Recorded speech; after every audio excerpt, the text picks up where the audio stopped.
Welcome to this tutorial. How to turn your Windows PC into a Wi-Fi hotspot. Having trouble connecting multiple devices to the internet through your PC?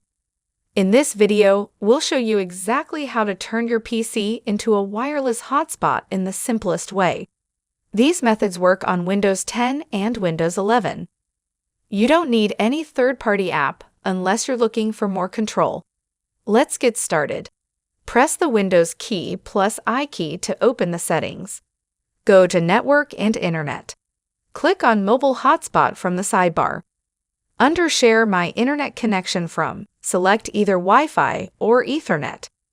Click Edit to set your network name and password. Turn on the switch that says Share My Internet Connection with other devices. Now, connect your other devices using the Wi-Fi name and password you just created. That's all you need to know to turn your PC into a fully functional Wi-Fi hotspot.